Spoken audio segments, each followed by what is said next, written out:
Il est là, notre coach. Vous le voyez, il est installé. Il s'agit de coach Kabs. Avec lui depuis le lundi dernier. Il vient dans cette émission et essaie de nous donner quelques cours tranquilles ici, parlant donc entre autres de développement personnel, de motivation. Et aujourd'hui, il a donc choisi de nous parler de comment débloquer la résistance au changement. Mais avant cela, on le salue bien sûr. Bonjour coach. Bonjour, comment allez-vous? Ça va, Dieu merci, vous. Ouais, ça va super. Ça se passe? Très bien, Dieu merci. En tout cas, ça fait plaisir ce matin aussi de vous recevoir pour donc parler d'un thème que vous avez choisi. Et comme je l'ai dit aujourd'hui, nous parlons de comment débloquer bien sûr la résistance au changement. Et on vous écoute. Alors, merci de me donner l'opportunité. Comment débloquer la résistance au changement? Il est important de savoir que la chose la plus vraie qui soit, c'est le changement. Et pourtant, quand on prend une société donnée, on se rend compte que plus de 80% des gens sont hostiles au changement.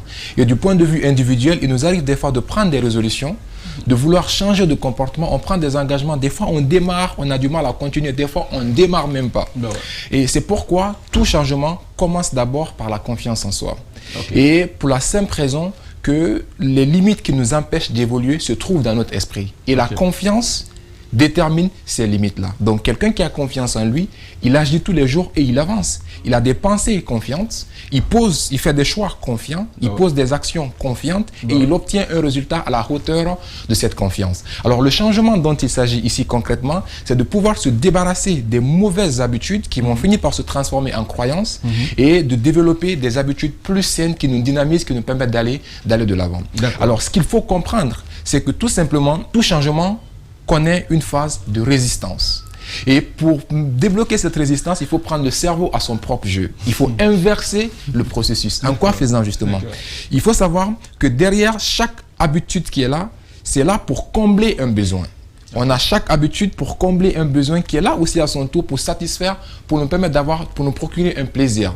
Donc changer cette habitude, ça nous amène d'abord à nous poser la question de savoir quel est le plaisir que nous recherchons au travers de cette habitude-là. Quel est le besoin qu'on recherche à combler. Et une fois qu'on a détecté ce besoin-là, on se pose donc la question de savoir quelle autre habitude on peut développer qui n'est pas l'ancienne habitude, mais qui nous procure le même niveau de plaisir.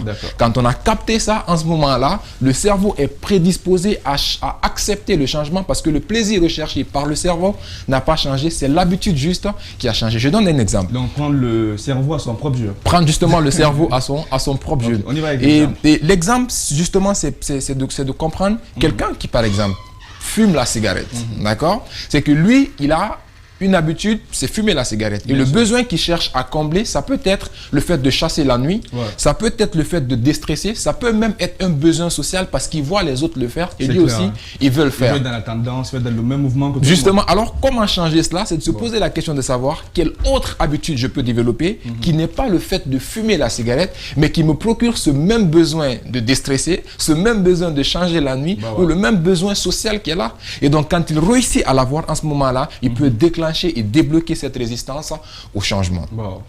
Alors, je partage rapidement 4 clés. 4 clés qui nous permettent justement de pouvoir aboutir au fait de débloquer la résistance au changement. Première chose, commencez par vous poser la question de savoir en listant toutes les mauvaises habitudes désagréables, bref, qui ont un impact émotionnel désagréable sur vous. Vous les listez, si c'était dans un séminaire, je vous aurais carrément dit, listez 25 mauvaises habitudes. Et la deuxième clé, après, posez-vous la question de savoir donc, quel est le besoin que vous recherchez à travers ces habitudes-là, vous ressortez ces différents besoins. Et troisième chose, posez-vous la question maintenant de savoir quelles seraient les conséquences si vous ne changez pas ces habitudes-là.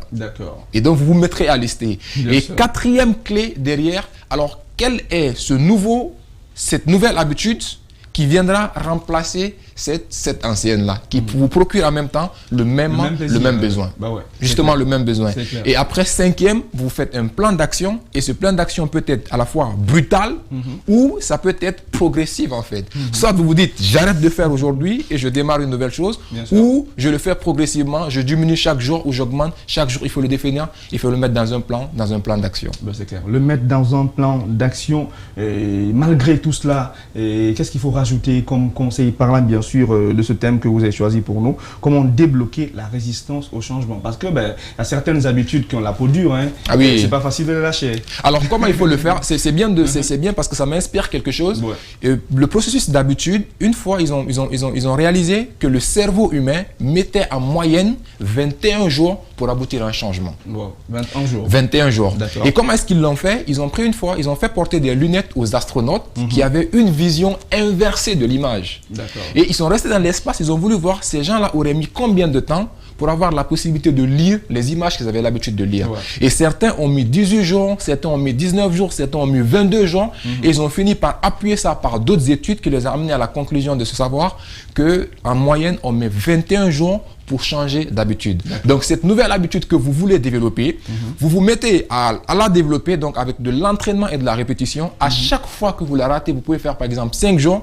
Et si vous la ratez, vous reprenez à 0 et jusqu'à ce que vous réussissiez à faire 21 jours. Et si vous réussissez le processus, en ce moment-là, vous aurez purement développé une nouvelle habitude et le processus pourra se mettre en place et ça pourra changer, se transformer en croyance. C'est clair. Se transformer en croyance, bien sûr, les croyances, on en a parlé lors de votre premier passage, parce qu'on a dit que tout dépend de ces croyances-là, et pas les croyances religieuses comme vous avez tenu à signaler, mais les croyances, une vision, la façon de faire et tout ce qui s'ensuit. Effectivement. Et quand on parle de croyance, c'est justement ce qu'on croit être possible pour soi et ce qu'on croit également ne pas être possible sur soi. Et donc, au niveau même de ces croyances-là, je le disais, qu'en général, 80% des croyances que nous avons ne viennent pas de nous, ça vient justement de cette société-là. Et pour pouvoir changer ces croyances-là, ça demande beaucoup de travail à faire. Et donc, c'est justement se mettre dans ce processus-là pour chercher encore une fois à savoir quel est le plaisir que nous recherchons derrière et quelle habitude on peut développer qui après pourra se transformer en croyance qui puisse nous permettre de combler ce même niveau de plaisir. Avant de vous laisser partir, on a, en tout cas aujourd'hui, je suis attentivement, et on a parlé souvent de croire en soi, carrément. C'est carrément un élément déterminant dans tout cela, parlant de la réussite, parlant vraiment de tout cela. Qu'est-ce qu'il faut revenir, parlant toujours de cet aspect-là? Croire en soi. D'accord, donc ça nous inspire la confiance en soi en fait. Vous savez, quand on parle de confiance en soi, la confiance en soi émane d'une trilogie qui nous regroupe, qui nous reçoit ce qu'on appelle l'estime de soi. Et parler de confiance en soi, il faut forcément parler d'estime de soi parce que la confiance en soi est dérivée de l'estime de soi. Et quand on parle de l'estime de soi, ça parle de l'amour de soi, de l'image de soi et de la confiance en soi. Donc il faut d'abord développer son amour propre. Et souvent, quand je pose la question souvent aux gens dans les séminaires de savoir qui se rappelle de la dernière fois qu'il s'est dit à lui-même qu'il s'aime. Je me rends compte que c'est rare de le voir. On a tendance à dire aux autres, on vous aime, mais rarement on se dit à soi-même qu'on s'aime. Et donc, il faut d'abord commencer par changer son amour propre.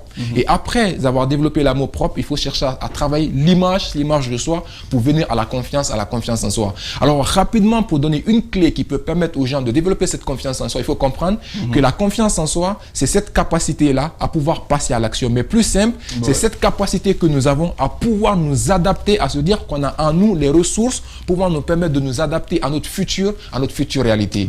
Et donc, pour le faire, c'est très simple. Il faut se dire qu'avec de l'entraînement et de la répétition, donc en cherchant à faire quoi? Tout simplement, chaque jour que Dieu fait, posez-vous la question de savoir quelle est la plus petite action possible qui soit nouvelle, stressante et inconfortable.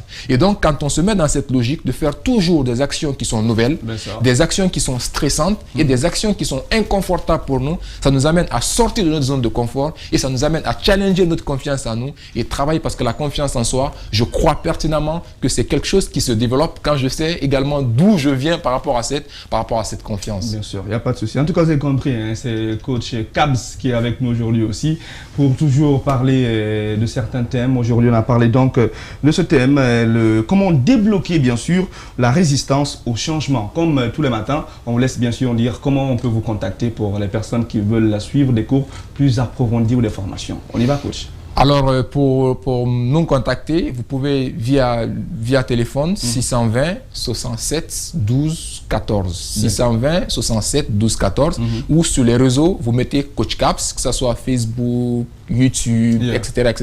Sur tous ces réseaux, on y est. Et donc, vous mettez Coach Kabs, Coach C-O-A-C-H, Kabs, K-A-B-S, et après, le lien, il est créé. Quoi. Pas de souci, vous avez compris. En tout cas, merci beaucoup à toi, coach. Merci. Ok, on peut se tutoyer maintenant, ça va tranquille. Ah oui, bien sûr. On est devenu des potes, comme on le dit. Ça facilite d'ailleurs. Bien sûr. Donc, merci beaucoup.